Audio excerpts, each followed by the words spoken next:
Hello ಎಲ್ರಿಗೂ welcome back to Suhasini vlogs. ಇವತ್ತಿನ ವಿಡಿಯೋದಲ್ಲಿ ಬೇಳೆ ಹೋಳಿಗೆ, ಒಬ್ಬಟ್ಟು, ಪುರಾಣ್ ಪೋಳಿ, ಡಿಫ್ರೆಂಟ್ ನೇಮ್ಸಲ್ಲೆಲ್ಲ ಕರೀತಾರೆ ಅಲ್ವಾ. ಸೊ ಸಿಂಪಲ್ ಆಗಿ ಯಾವ ರೀತಿ ಯಾವ ಹದದಲ್ಲಿ ಮಿಕ್ಸ್ ಮಾಡಿಕೊಂಡ್ರೆ ಒಬ್ಬಟ್ಟು ಯಾವ ರೀತಿ ಬರುತ್ತೆ ಅನ್ನೋದನ್ನು ವಿಡಿಯೋ ಶೇರ್ ಮಾಡ್ತಾ ಇದ್ದೀನಿ. ವಿಡಿಯೋನ ಎಲ್ಲೂ ಸ್ಕಿಪ್ ಮಾಡದೆ ಕೊನೆ ತನಕ ನೋಡಿ. ಸೊ ಅಟ್ ಫಸ್ಟ್ ನಾನಿಲ್ಲಿ ಅಗಲವಾಗಿರೋಂತಹ ಪಾತ್ರೆಗೆ ಕಡಲೆಬೇಳೆ ಮುಳುಗೋಷ್ಟು ನೀರನ್ನು ಆ್ಯಡ್ ಮಾಡ್ಕೋತಾ ಇದ್ದೀನಿ. ಸೊ ತುಂಬ ಜನ ಕಡಲೆಬೇಳೆ ಅಥವಾ ತೊಗರಿ ಬೇಳೆಯಲ್ಲೂ ಮಾಡ್ಕೋತಾರೆ. ನಾನಿಲ್ಲಿ ಕಡಲೆಬೇಳೆನ ಯೂಸ್ ಮಾಡಿಕೊಂಡು ಮಾಡ್ತಾ ಇದ್ದೀನಿ. ಸೊ ನಾನಿಲ್ಲಿ 250 ಗ್ರಾಮ್ಸ್ ಅಷ್ಟು ಕಡಲೆಬೇಳೆನ ಕ್ಲೀನಾಗಿ ವಾಶ್ ಮಾಡಿ ಆ್ಯಡ್ ಮಾಡ್ಕೊತಾ ಇದ್ದೀನಿ. ತೊಗರಿಬೇಳೆಯಲ್ಲೂ ಮಾಡ್ಕೊತಾರೆ ಅಲ್ವಾ. ಸೊ ತೊಗರಿಬೇಳೆಗೆ ಕಂಪೇರ್ ಮಾಡಿಕೊಂಡ್ರೆ ಕಡಲೆಬೇಳೆ ಸ್ವಲ್ಪ ಸ್ವೀಟ್ನೆಸ್ ಇರುತ್ತೆ. ಸೊ ನಾನು ಇದನ್ನು ಚೆನ್ನಾಗಿ ವಾಶ್ ಮಾಡಿಕೊಂಡು ಕಡಲೆಬೇಳೆ ಎಲ್ಲ ಚೆನ್ನಾಗಿ ಬಾಯ್ಲ್ ಆಗೋವರೆಗೂ ಬೇಯಿಸ್ಕೊತಾ ಇದ್ದೀನಿ. ಸೊ ಕಡಲೆಬೇಳೆ ಮತ್ತು ಇಲ್ಲ ತೊಗರಿಬೇಳೆ ಯಾವುದೇ ಬೇಳೆನ ಆ್ಯಡ್ ಮಾಡಿಕೊಂಡ್ರು ನಮಗೆ ಅದು ಬಾಯ್ಲ್ ಆಗ್ತಾ ಲೈಟಾಗಿ ಈ ರೀತಿ ವೈಟ್ ನೊರೆ ಥರ ಬರುತ್ತೆ ಮೇಲೆ. ಸೊ ಅದನ್ನು ಸೈಡಲ್ಲಿ ತೆಗೆದಿಟ್ಕೋಬೇಕು. ಒಂದು ಕಡೆ ಕಡಲೆಬೇಳೆ ಬೇಯ್ತಾ ಇರುತ್ತೆ. ಸೊ ಅಷ್ಟೊತ್ತಿಗೆ ಇನ್ನೊಂದು ಕಡೆ ಕಣ್ಕ ಮಾಡ್ಕೋಬೇಕಲ್ವ. ಸೊ ಹಾಗಾಗಿ ನಾನಿಲ್ಲಿ ಮೈದಾನ ಆ್ಯಡ್ ಮಾಡ್ಕೊತಾ ಇದ್ದೀನಿ. 250 ಗ್ರಾಮ್ಸ್ ಅಷ್ಟು ಕಡಲೆಬೇಳೆ ತೊಗೊಂಡಿದ್ದೀನಿ. ಸೊ 2 ಕಪ್ ಆಗೋಷ್ಟು ನಾನಿಲ್ಲಿ ಮೈದಾನ ಆ್ಯಡ್ ಮಾಡ್ಕೊಂಡಿದ್ದೀನಿ. ಸೊ ಇನ್ ಕೇಸ್ ನಿಮ್ಗೆ ಏನಾದರೂ ಅಳತೆ ಗೊತ್ತಾಗ್ತಿಲ್ಲ ಅಂತಂದರೆ ಕ್ವಾಂಟಿಟಿ ಸ್ವಲ್ಪ ಜಾಸ್ತಿನೇ ಆ್ಯಡ್ ಮಾಡ್ಕೊಳ್ಳಿ. ಇನ್ ಕೇಸ್ ಮಿಕ್ಕೋದ್ರೂ ನೀವು ಪೂರಿ ಥರ ಲಟ್ಟಿಸ್ಕೊಂಡು ತಿನ್ಬೋದು, ಚೆನ್ನಾಗೇ ಇರುತ್ತೆ. ಹಾಗೆ ಇಲ್ಲಿ ನಾನು ಒಂದು ಚಿಟಿಕೆ ಆಗೋಷ್ಟು ಸಾಲ್ಟು ಮತ್ತು ಒಂದು ಸ್ವಲ್ಪ ಅರಿಶಿನ 1/4 ಟೀ ಸ್ಪೂನಷ್ಟು ಅರಿಶಿನ ಆ್ಯಡ್ ಮಾಡ್ಕೊಂಡಿದ್ದೀನಿ.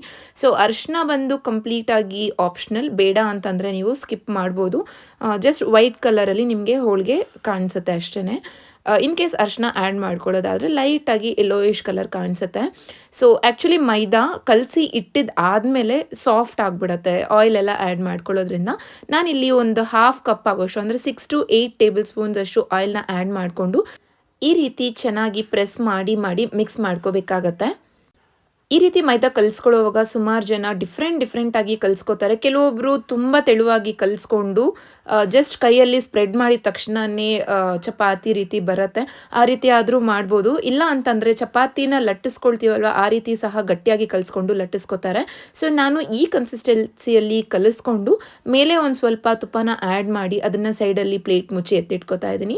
ಇನ್ನೊಂದು ಕಡೆ ಕಡಲೆಬೇಳೆನೂ ಸಹ ಬೆಂದಿರುತ್ತೆ. ನಾವು ಈ ರೀತಿ ಕೈಯಲ್ಲಿ ಪ್ರೆಸ್ ಮಾಡಿದ ತಕ್ಷಣ ಕಡಲೆಬೇಳೆ ಮ್ಯಾಶ್ ಆಗ್ತಿದೆ. ಸೊ ಈಗ ಇದನ್ನು ಸ್ಟವ್ ಆಫ್ ಮಾಡಿ ಈ ರೀತಿ ಶೋಧಿಸ್ಕೋಬೇಕಾಗತ್ತೆ, ಅಂದರೆ ಫಿಲ್ಟರ್ ಮಾಡ್ಕೋಬೇಕಾಗತ್ತೆ. ಕೆಲವೊಬ್ಬರು ಹೋಳಿಗೆಯಲ್ಲಿ ಅಂದರೆ ಕಡಲೆಬೇಳೆ ಬೇಯಿಸ್ಕೊಂಡಿದ್ದೀವಿ ಅಲ್ವಾ ಅದರ ನೀರಲ್ಲಿ ಅಂದರೆ ಬೇಳೆ ಕಟ್ಟಿರುತ್ತೆ ಅಲ್ವಾ ಅದರಲ್ಲಿ ರಸ ಮಾಡ್ತಾರೆ, ಇಲ್ಲಾಂದರೆ ಹೋಳಿಗೆ ಸಾರನ್ನು ಮಾಡ್ಕೊತಾರೆ. ಸೊ ಕೆಲವೊಬ್ಬರು ಅಲ್ಲ, ಯೂಶಲಿ ಎಲ್ಲರೂ ಹಾಗೆ ಮಾಡೋದು. ಕೆಲವೊಬ್ಬರು ಬೇಡ ಅನ್ನೋರು ಲೈಕ್ ಬರೀ ಒಬ್ಬಟ್ಟು ಇಲ್ಲ ಹೋಳಿಗೆ ಮಾತ್ರ ಮಾಡ್ಕೊಳ್ಳೋರು ಅದನ್ನು ತೆಗೆದು ಹೊರಗಡೆ ಚೆಲ್ಬೋದು.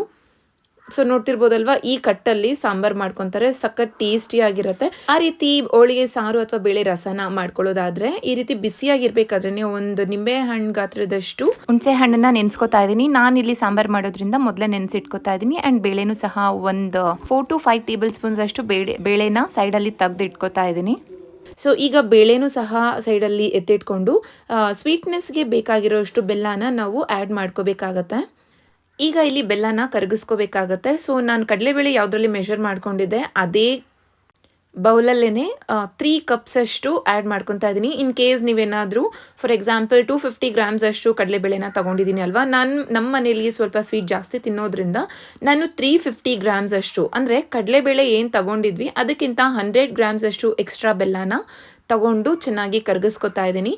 ಇನ್ ಕೇಸ್ ಸ್ವೀಟ್ನೆಸ್ ಜಾಸ್ತಿ ಬೇಡ ಅನ್ನೋರು ಬೇಳೆ ಏನು ತಗೊಂಡಿರ್ತೀರ ಅದಕ್ಕಿಂತ ಒಂದು 50 ಗ್ರಾಮ್ಸ್ ಅಷ್ಟು ಎಕ್ಸ್ಟ್ರಾ ಸ್ವೀಟ್ನೆಸ್ಗೆ ಬೆಲ್ಲನ ಆ್ಯಡ್ ಮಾಡ್ಕೊಬೋದು. ಸೊ ನಾನು ಕಡಲೆಬೇಳೆ 250 ಗ್ರಾಮ್ಸ್ ಅಷ್ಟು ತೊಗೊಂಡಿದ್ದೀನಿ, ಬೆಲ್ಲನ 350 ಗ್ರಾಮ್ಸ್ ಅಷ್ಟು ತೊಗೊಂಡು ಚೆನ್ನಾಗಿ ಕರಗಿಸ್ಕೊಂಡು ಬೆಲ್ಲ ಎಲ್ಲ ಕರಗಿದಾದ್ಮೇಲೆ ಅದರಲ್ಲಿ ಏನಾದರೂ ಗಲೀಜಿದ್ರೆ ಈ ರೀತಿ ಫಿಲ್ಟರ್ ಮಾಡ್ಕೊಂಡಾಗ ಅದೆಲ್ಲ ಕ್ಲೀನ್ ಆಗುತ್ತೆ. ಸೊ ಈ ರೀತಿ ಶೋಧಿಸ್ಕೊಂಡಿದ್ದಾದಮೇಲೆ ಮತ್ತೆ ಕ್ಲೀನ್ ಆಗಿರೋಂತಹ ಅಂದರೆ ಅಗಲವಾಗಿರೋಂತಹ ಒಂದು ಬೌಲ್ಗೆ ಮತ್ತೆ ಈ ಬೆಲ್ಲ ಸಿರಪ್ನ ಆ್ಯಡ್ ಮಾಡ್ಕೋತಾ ಇದ್ದೀನಿ. ಕೆಲವೊಬ್ಬರು ಈ ರೀತಿ ಸಿರಪ್ ಮಾಡ್ಕೊಳ್ಳೋದಿಲ್ಲ, ಡೈರೆಕ್ಟಾಗಿ ಬೆಲ್ಲನ ಪುಡಿ ಮಾಡಿ ಕಡಲೆಬೇಳೆಗೆ ಆ್ಯಡ್ ಮಾಡಿಕೊಂಡು ಗ್ರೈಂಡ್ ಮಾಡ್ತಾರೆ. ಸೊ ಆ ರೀತಿ ಮಾಡೋದ್ರಿಂದ ಬೆಲ್ಲದಲ್ಲಿ ಏನಾದರೂ ಡಸ್ಟ್ ಇದ್ರೂ ಸಹ ಅದು ಹಾಗೆ ಉಳ್ಕೊಳ್ಳುತ್ತೆ. ಸೊ ಈ ರೀತಿ ಫಿಲ್ಟರ್ ಮಾಡಿಕೊಂಡು ಮಾಡ್ಕೊಂಡ್ರೇ ಬೆಸ್ಟ್ ಅಂತ ಹೇಳ್ಬೋದು.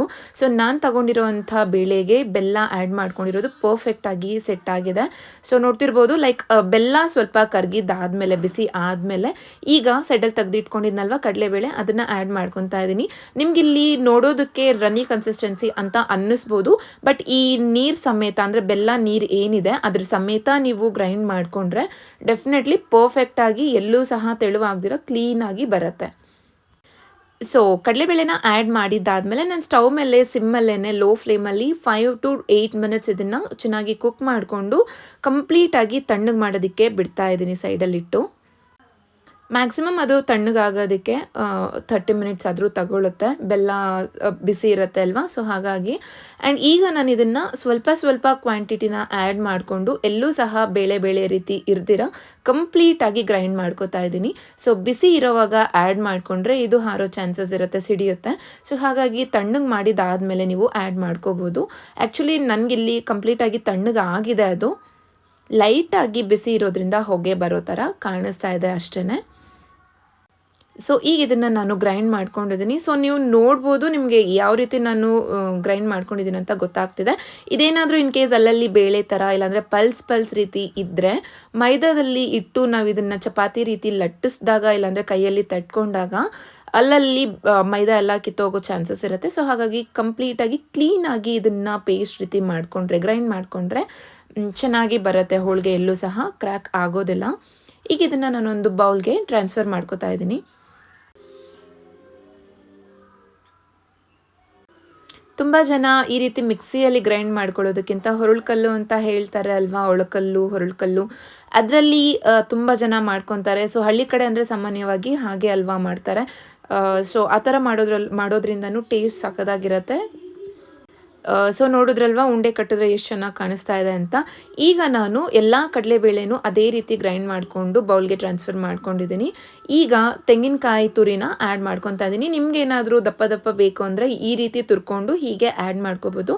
ಇನ್ನೊಂದು ಸ್ವಲ್ಪ ನುಣ್ಣಗೆ ಬೇಕಂತಂದರೆ ಒಂದು ಸರಿ ಮಿಕ್ಸಿಯಲ್ಲಿ 1-2 ರೌಂಡ್ ತಿರುಗಿಸ್ಕೊಂಡ್ರೆ ಈ ರೀತಿ ಪುಡಿ ಆಗುತ್ತೆ ಚಿಕ್ಕದಾಗಿ. ಸೊ ಇದನ್ನು ಸಹ ಈಗ ಚೆನ್ನಾಗಿ ಮಿಕ್ಸ್ ಮಾಡ್ಕೋಬೇಕು.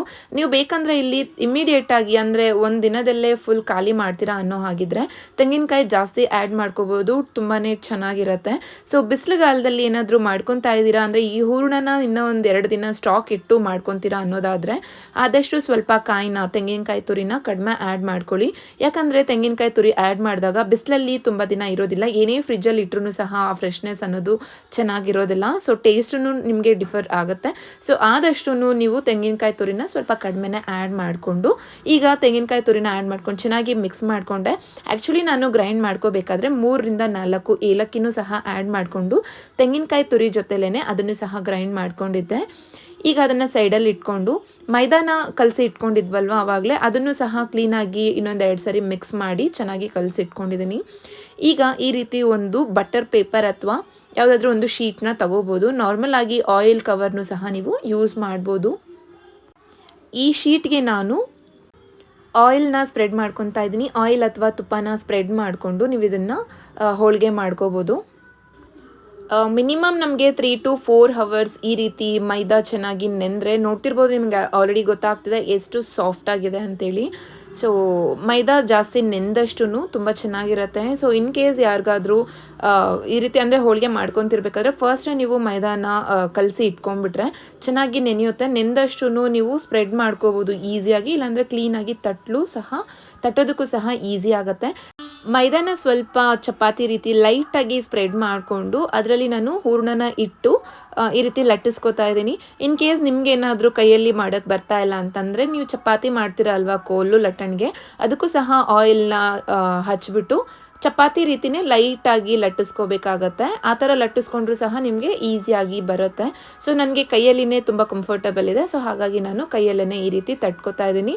ಸೊ ಎಷ್ಟು ತೆಳುವಾಗಿ ಬೇಕಾದರೂ ನೀವು ಇಲ್ಲಿ ತಟ್ಕೋಬೋದು. ಎಲ್ಲೂ ಸಹ ಇದು ಹರಿದೋಗೋದಿಲ್ಲ, ಕಿತ್ತು ಹೋಗೋದಿಲ್ಲ, ಅಷ್ಟೇ ಪರ್ಫೆಕ್ಟಾಗಿ ಚೆನ್ನಾಗಿ ಬರುತ್ತೆ. ಎಷ್ಟು ಅಗಲವಾಗಿ ಬೇಕು ಅಷ್ಟು ಅಗಲವಾಗೂ ಸಹ ನೀವು ಇದನ್ನು ಮಾಡ್ಕೋಬೋದು. ನನಗೆ ಈ ಸೈಜಲ್ಲಿ ಸಾಕಾಗಿದೆ. ಸೊ ಹಾಗಾಗಿ ನಾನು ಇಷ್ಟೇ ಸೈಜಲ್ಲೇ ಮಾಡ್ಕೋತಾ ಇದ್ದೀನಿ.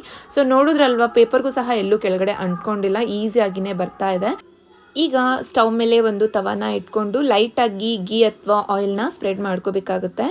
ಆ್ಯಂಡ್ ತವ ಜಾಸ್ತಿ ಬಿಸಿ ಆಗಿದ್ದರೆ ಹೋಳಿಗೆನ ನಾವು ಹಾಕಿದ ತಕ್ಷಣ ಇಮ್ಮಿಡಿಯೇಟಾಗಿ ಅದು ತವಾಗೇ ಸ್ಟಿಕ್ ಆಗಿಬಿಟ್ಟು ಕ್ಲೀನಾಗಿ ಬರೋದಿಲ್ಲ, ಎಲ್ಲ ಹಾಳಾಗುತ್ತೆ. ಸೊ ಆದಷ್ಟು ಲೋ ಫ್ಲೇಮಲ್ಲಿ ಇಟ್ಕೊಂಡು ತುಪ್ಪನ ಸ್ಪ್ರೆಡ್ ಮಾಡಿ ಆಮೇಲೆ ನೀವು ಲಟ್ಟಿಸ್ಕೊಂಡಿರೋಂತಹ ಹೋಳ್ಗೆನ ತವ ಮೇಲೆ ಹಾಕಿ ಲೋ ಫ್ಲೇಮ್ ಅಥವಾ ಮೀಡಿಯಮ್ ಫ್ಲೇಮಲ್ಲೇ ಇಟ್ಕೊಂಡು ಎಲ್ಲೂ ಸಹ ಸೀದೋಗ್ದಿರ ಎರಡೂ ಕಡೆ ಈವನ್ ಆಗಿ ಫ್ರೈ ಮಾಡ್ಕೋಬೇಕಾಗತ್ತೆ. ಸೊ ನಾನು ತವ ಮೇಲೆ ಹಾಕಿದ್ದಾದ್ಮೇಲೂ ಸಹ ಇನ್ನೊಂದು ಸರಿ ತುಪ್ಪನ ಸ್ಪ್ರೆಡ್ ಮಾಡ್ಕೊಂಡಿದ್ದೀನಿ. ಸೊ ನೋಡ್ತಿರ್ಬೋದು ಎಲ್ಲ ಕಡೆನೂ ಕ್ಲೀನಾಗಿ ಬೇಯಿಸ್ಕೋಬೇಕಾಗತ್ತೆ. ಆ್ಯಂಡ್ ಈ ರೀತಿ ಪ್ಲಫಿ ಆಗೂ ಸಹ ಬರ್ತಾ ಇದೆ. ಸೊ ಎಲ್ಲ ಸೈಡ್ಸಲ್ಲಿ ನಾವು ಲೈಟಾಗಿ ಪ್ರೆಸ್ ಮಾಡಿದ್ರೆ ಅದು ಈವನ್ ಆಗಿ ಫ್ರೈ ಆಗುತ್ತೆ ಎರಡೂ ಕಡೆನೂ. ಆ್ಯಂಡ್ ಎಡ್ಜಸಲ್ಲೂ ಸಹ ಬರೀ ಮೈದಾ ಮಾತ್ರ ಇಲ್ದಿರ ಕ್ಲೀನಾಗಿ ಫ್ರೈ ಆಗುತ್ತೆ. ಮೇಲೆ ಬ್ರೌನ್ ರೀತಿ ಡಾಟ್ಸ್ ಥರ ಕಾಣಿಸ್ತಿದೆ ಅಲ್ವಾ, ಇದು ಇಷ್ಟು ಬೇಯಿಸ್ಕೊಂಡ್ರೆ ಸಾಕಾಗತ್ತೆ. ಮೇಲೆ ಈ ರೀತಿ ಕಲರ್ ಬರಬೇಕು. ಸೊ ಇಷ್ಟು ಬೇಯಿಸ್ಕೊಂಡ್ರೆ ಪರ್ಫೆಕ್ಟಾಗಿ ಬೆಂದಿರುತ್ತೆ, ಮೈದಾ ಹಸಿ ಹಸಿ ಎಲ್ಲೂ ಇರೋದಿಲ್ಲ. ಸೊ ನಾನು ಇನ್ನೊಂದು ರೀತಿನೂ ತೋರಿಸ್ತಾ ಇದ್ದೀನಿ. ಈ ರೀತಿ ಒಂದು ಶೀಟ್ ಇಟ್ಟು ಅದ್ರ ಮೇಲೆ ನಾವು ಹೋಳಿಗೆದು ಹೂರಣ ಇಟ್ಟು ಅದ್ರ ಮೇಲೆ ಇನ್ನೊಂದು ಪೇಪರ್ನ ಇಟ್ಟು ನಾನು ಈ ರೀತಿ ಸ್ಪ್ರೆಡ್ ಮಾಡ್ಕೋತಾ ಇದ್ದೀನಿ. ಅಂದರೆ ಇದನ್ನು ಅಷ್ಟೇ, ನಾನು ಎರಡು ಕೈಯಲ್ಲೂ ಎಣ್ಣೆ ಇಟ್ಕೊಂಡಿರೋದ್ರಿಂದ ನನಗೆ ಜಾರ್ತಾ ಇದೆ. ಬರೀ ಒಂದೇ ಕೈಯಲ್ಲೇ ರೈಟ್ ಹ್ಯಾಂಡಲ್ಲಿ ನೀವು ಆಯಿಲ್ನ ಸ್ಪ್ರೆಡ್ ಮಾಡ್ಕೊಂಡಿರ್ತೀರಲ್ವ, ಸೊ ಅದರಲ್ಲಿ ನೀವು ಈ ರೀತಿ ಸ್ಪ್ರೆಡ್ ಮಾಡಿಕೊಂಡ್ರೆ ಈಸಿಯಾಗಿ ಬರುತ್ತೆ. ಈ ರೀತಿ ಇನ್ನೊಂದು ಪೇಪರ್ನ ಕವರ್ ಮಾಡಿ ಬೇಕಾದರೆ ನೀವು ಚಪಾತಿ ಲಟ್ಟಣಿಗೆಯಲ್ಲಿ ಲಟ್ಟಿಸ್ಕೋಬೋದು. ಇಲ್ಲ ಅಂತಂದರೆ ನಿಮಗೆ ಕೈಯಲ್ಲಿ ಕಂಫರ್ಟಬಲ್ ಇದ್ದರೆ ಈಸಿಯಾಗಿ ಸ್ಪ್ರೆಡ್ ಮಾಡ್ಕೋಬೋದು. ಸೊ ನೋಡ್ತಿರ್ಬೋದು ಎಲ್ಲೂ ಸಹ ಲೈಕ್ ಮಧ್ಯದಲ್ಲಿ ಮಾತ್ರ ಹೂರಣ ಇದ್ದು ಸೈಡ್ಸಲ್ಲೆಲ್ಲ ಮೈದಾ ರೀತಿ ಏನೂ ಇಲ್ಲ. ಸೈಡ್ಸಲ್ಲೂ ಸಹ ನಮಗೆ ಈಸಿಯಾಗಿ ಈ ರೀತಿ ಸ್ಪ್ರೆಡ್ ಮಾಡಿದಾಗ ಹೂರಣ ಕಂಪ್ಲೀಟಾಗಿ ಸೈಡ್ಸಲ್ಲೂ ಸ್ಪ್ರೆಡ್ ಆಗುತ್ತೆ. ಆ್ಯಂಡ್ ಎಲ್ಲೂ ಸಹ ಇದು ಹರಿದೋಗಿಲ್ಲ, ಕಿತ್ತೋಗಿಲ್ಲ. ಸೊ ನೋಡಿ ಎಷ್ಟು ತೆಳುವಾಗಿದೆ, ಶೀಟ್ಗೆ ಅಂಟ್ಕೊಂಡಂಗೆ ಕಾಣಿಸ್ತಾ ಇದೆ ಅಲ್ವಾ. ಸೊ ನೋಡ್ತಿದ್ದೀರಲ್ವಾ, ಇದು ಸಹ ಎಲ್ಲೂ ಕೈಗೆ ಅಂಟ್ಕೋದಿರ ಕ್ಲೀನಾಗಿ ಬರ್ತಾ ಇದೆ. ಲೋ ಫ್ಲೇಮಲ್ಲಿ ಇಟ್ಕೊಂಡು ಆದಷ್ಟು ಎರಡು ಕಡೆ ಈವನ್ ಆಗಿ ಗೀ ಸ್ಪ್ರೆಡ್ ಮಾಡಿ ಫ್ರೈ ಮಾಡ್ಕೋಬೇಕಾಗತ್ತೆ. ಚಪಾತಿ ಎಷ್ಟು ತೆಳುವಾಗಿರುತ್ತೆ ಅಷ್ಟೇ ತೆಳುವಾಗಿದೆ. ಸೊ ನೋಡಿದ್ರಲ್ವಾ ಎಷ್ಟು ಸಿಂಪಲ್ಲಾಗಿ ಎಲ್ಲೂ ಸಹ ಕ್ರ್ಯಾಕ್ ಆಗದಿರ ಈಸಿಯಾಗಿ ಮಾಡ್ಕೊಂಡ್ವಿ ಅಂತ. ಸೊ ಹೋಳಿಗೆ ರೆಡಿ ಆಗಿದೆ. ತುಪ್ಪದಲ್ಲಿ ಸರ್ವ್ ಮಾಡಿಕೊಂಡು ತಿಂದರೆ ತುಂಬ ಟೇಸ್ಟಿಯಾಗಿರುತ್ತೆ. ಸೊ ತುಪ್ಪ ಬೇಡ ಅನ್ನೋರು ಡೆಫಿನೆಟ್ಲಿ ಸ್ಕಿಪ್ ಮಾಡಿ ಆಯಿಲಲ್ಲೂ ಸಹ ನೀವು ಇದನ್ನು ಕುಕ್ ಮಾಡ್ಕೋಬೋದು. ನನಗಂತೂ ಹೋಳಿಗೆನ ತುಪ್ಪದಲ್ಲಿ ತಿನ್ನೋದು ತುಂಬಾ ಇಷ್ಟ. ಕೆಲವೊಬ್ಬರು ಹಾಲು ಹಾಕ್ಕೊಂಡು ತುಪ್ಪ ಹಾಕ್ಕೊಂಡು ತಿಂತಾರೆ, ಅದನ್ನು ಸಹ ಟೇಸ್ಟಿಯಾಗಿರುತ್ತೆ. ನಿಮಗೆ ಹೇಗಿಷ್ಟ ಅಂತ ಕಮೆಂಟಲ್ಲಿ ತಿಳಿಸಿ. ಆ್ಯಂಡ್ ರೆಸಿಪಿನೂ ಸಹ ಇಷ್ಟ ಆಗಿದೆ ಅಂತ ಅನ್ಕೋತಾ ಇದ್ದೀನಿ. ಸೊ ಇನ್ನೊಂದು ಡಿಫ್ರೆಂಟ್ ರೆಸಿಪಿ ಜೊತೆ ಮತ್ತೆ ನೆಕ್ಸ್ಟ್ ವಿಡಿಯೋದಲ್ಲಿ ಸಿಗ್ತೀನಿ. ಬಾಯ್.